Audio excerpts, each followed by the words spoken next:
Friends, അപ്പോൾ negative comment പറഞ്ഞവർക്കുള്ളൊരു video ആണ് ഞാൻ ഈ വീഡിയോയിൽ കാണിക്കുന്നത്. നമ്മുടെ പോളിക്യാബിൻ്റെ പൈപ്പാണ് ഇവിടെ ISC എടുത്തിരിക്കുന്നത് കേട്ടോ. അപ്പോൾ ഒരു 10 സെൻറ്റിക്ക് ഞാനൊരു ബെൻഡ് അടിക്കുന്നത് കാണിക്കാമെന്ന് ഞാൻ പറഞ്ഞിട്ടുണ്ടായിരുന്നു. അപ്പോൾ 10 സെൻറ്റിക്കാണ് ഞാൻ ബെൻഡ് അടിക്കുന്നത് കേട്ടോ. അപ്പോൾ നമ്മൾ ആദ്യം 10 സെൻറ്റ് മാർക്ക് ചെയ്തു. അതിലേക്ക് നമ്മളൊരു കപ്ലിങ്ങത്തിൻ്റെ ഒരു പീസ്, ഒരു കസ്റ്റ് ഒരു 1.5 അടി വരുന്ന ഒരു പീസ് ഇട്ടിട്ട് ജസ്റ്റ് നമ്മൾ കാൽമുട്ട് കൊണ്ടാണ് അടിക്കുന്നത്. കാൽമുട്ടില്ലെങ്കിൽ നമുക്ക് അടിക്കാൻ പറ്റും, പക്ഷേ ആ കറക്റ്റ് 10 സെൻറ്റ് ആയതുകൊണ്ട് മാർക്ക് ചെയ്തായതുകൊണ്ട് ഞങ്ങൾക്ക് കാണിച്ചു തരുന്നു കേട്ടോ.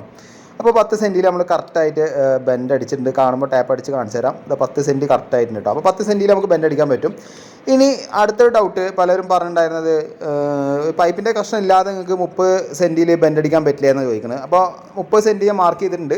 30 സെൻറ്റിൽ നമ്മൾ ഇത് 25ൻ്റെ പൈപ്പാണ് കേട്ടോ. 20യുടെ പൈപ്പല്ല, 25 ആണ്. കാൽമുട്ട് വെച്ചിട്ട് തന്നെ നമ്മൾ ചെറുതായിട്ട് 30 സെൻറ്റിൽ നമ്മൾ ബെൻഡ് അടിച്ചിട്ടുണ്ട് കേട്ടോ. അപ്പോൾ നേരത്തെ പറഞ്ഞ കമൻറ്റിന് വേണ്ടിയിട്ട് ഞാൻ വീഡിയോ ഇട്ടു എന്ന് മാത്രം. അപ്പോൾ ഇനിയൊരു വീഡിയോ ഇതിനെപ്പറ്റി ഉണ്ടാവില്ല.